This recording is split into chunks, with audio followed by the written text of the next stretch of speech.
It's March 7th, 2021, 6:47 a.m.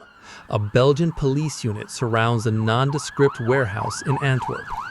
Inside, they discover 17 tons of cocaine, worth $1.2 billion.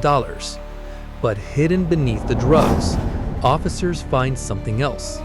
A pile of smartphones that look completely ordinary. These phones have just exposed the largest criminal network in history. And the company that made them? It never existed. This is the story of how the FBI created a fake tech company, fooled 12,000 criminals into incriminating themselves, and pulled off the most sophisticated sting operation of the 21st century.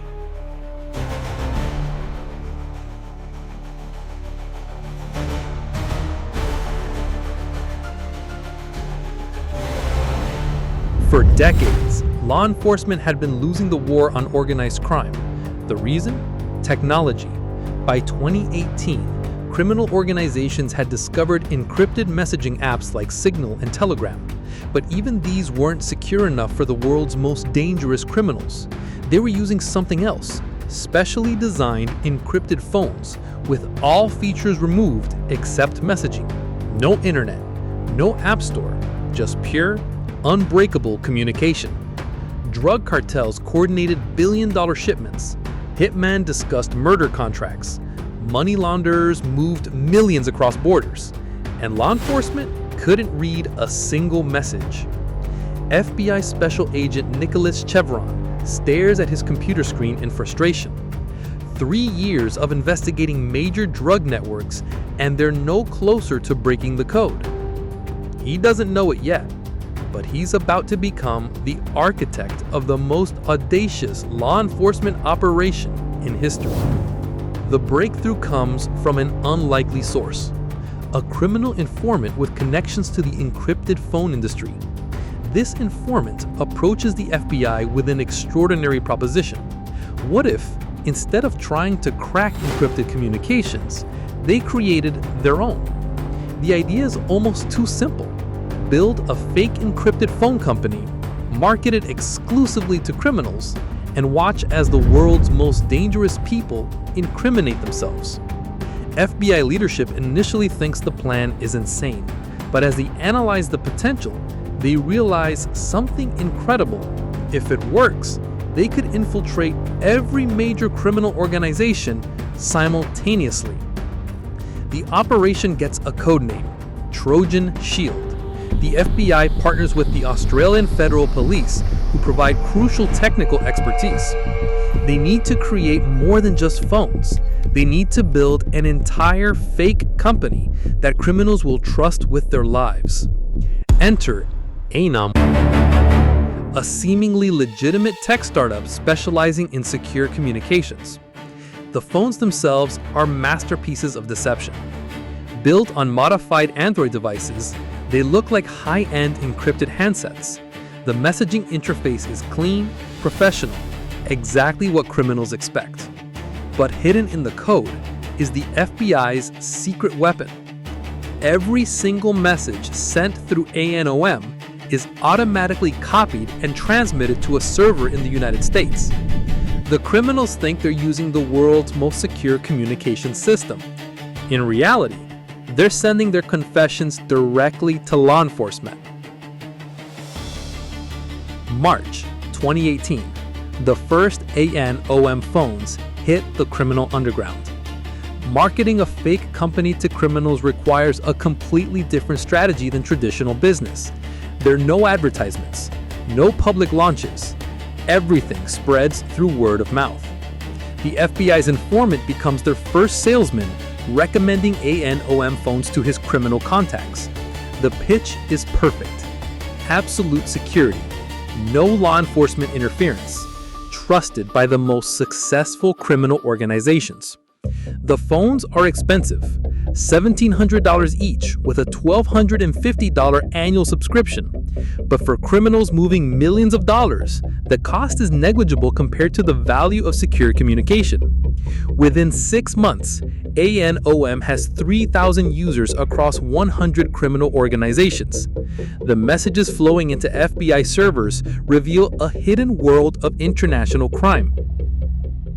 October 15, 2019. An ANOM message appears on FBI screens. The shipment arrives Tuesday, 500 kilos, usual spot. For the first time in history, law enforcement can read criminal communications in real time. What they discover is staggering. Drug cartels are using ANOM to coordinate shipments worth hundreds of millions of dollars. Users casually discuss moving tons of cocaine, heroin, and synthetic drugs across international borders. But it's not just drugs. Hitmen are negotiating murder contracts through the platform. One message reads, "The target will be eliminated tomorrow. Payment as agreed." Another, "Make it look like an accident." Money launderers discuss moving $50 million through cryptocurrency exchanges. Arms dealers coordinate weapons shipments to conflict zones. Corrupt officials negotiate bribes for government contracts.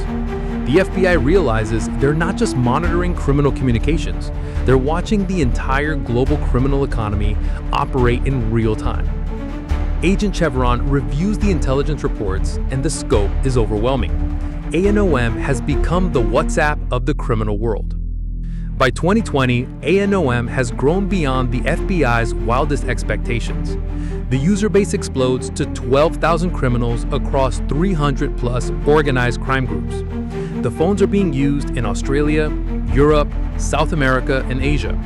Italian Mafia families coordinate with Mexican cartels. Dutch drug traffickers work with Lebanese money launderers. It's a criminal United Nations all communicating through FBI servers. Each day brings new intelligence: assassination plots against government officials, billion-dollar money laundering schemes, plans to corrupt entire judicial systems. But the operation faces constant risks. If even one criminal discovers the deception, the entire network could collapse overnight. Several close calls test the system. In Australia, a drug dealer becomes suspicious when his shipment is seized just hours after discussing it on ANOM. The FBI holds its breath. Has their cover been blown? The dealer contacts other ANOM users asking if they think the platform is compromised, but the network's trust is too strong. Other criminals dismiss his concerns, insisting ANOM is completely secure. By early 2021, ANOM has generated the largest intelligence database in law enforcement history. The FBI has access to 27 million messages containing evidence of virtually every type of serious crime. The intelligence reveals how modern criminal organizations actually operate. It's not the chaotic underworld portrayed in movies. It's a sophisticated business ecosystem with supply chains, customer service, and quality control. One drug cartel maintains a customer complaint department for cocaine quality issues. Another runs loyalty programs offering discounts for bulk purchases. They operate like Fortune 500 companies, just with illegal products. The messages also expose shocking levels of corruption. Police chiefs selling information to cartels, judges taking bribes to dismiss cases, court officials allowing drug shipments to pass uninspected. But perhaps most disturbing are the casual conversations about violence.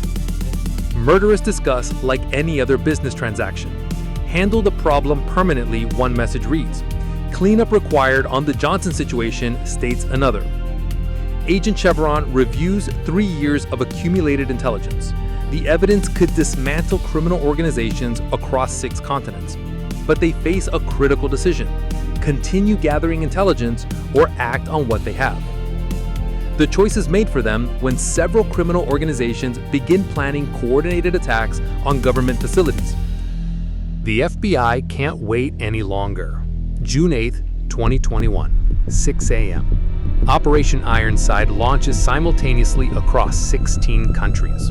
In Belgium, police raid the Antwerp warehouse, seizing 17 tons of cocaine.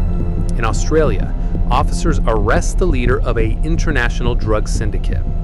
In Germany, authorities intercept encrypted communications about a planned assassination.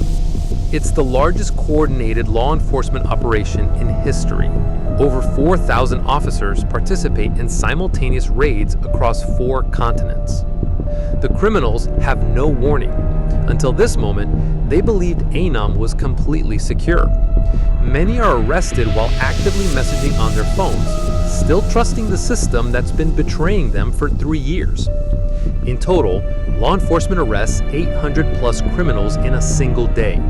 They seize 32 tons of drugs worth $500 plus million, confiscate 200 plus weapons, and freeze $148 million in criminal assets. But the psychological impact is even greater than the physical arrests. Overnight, the entire global criminal ecosystem loses trust in encrypted communications. If Anom was compromised, what systems can they trust? The Anom operation doesn't just arrest criminals, it revolutionizes how they think about security. Criminal organizations worldwide abandon encrypted phones entirely. Some return to face-to-face meetings, dramatically reducing their operational efficiency. Others develop elaborate codes for public communication platforms, creating new vulnerabilities. The intelligence gathered through Anom continues generating arrests 2 years later. Court cases in dozens of countries rely on evidence from the fake company servers. Several countries use Anom intelligence to expose massive corruption scandals. Police chiefs resign, judges face criminal charges, port authorities implement new security protocols.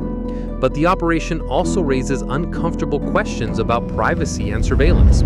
If law enforcement can create fake companies to monitor communications, what other deceptions might they be operating? Today, Agent Chevron reflects on the operation's success from his FBI office. Anom dismantled criminal networks that had operated for decades, but he knows the victory is temporary. Criminal organizations are already developing new communication methods. The cat and mouse game between law enforcement and criminals continues, just with higher stakes. The fake company that fooled 12,000 criminals proves a fundamental truth about the digital age. Trust is the ultimate currency, and whoever controls trust controls power. In the end, the FBI's fake company succeeded because it gave criminals exactly what they wanted, the illusion of perfect security. The criminals trusted Anom so completely that they incriminated themselves willingly, eagerly, confidently. They never suspected that their most secure communication system was actually their greatest vulnerability. Today, Anom server sits silent in an FBI evidence facility. But somewhere in the digital underground, law enforcement agencies are undoubtedly planning their next deception. After all, they now know the formula. Give criminals what they trust most, and they'll tell you everything.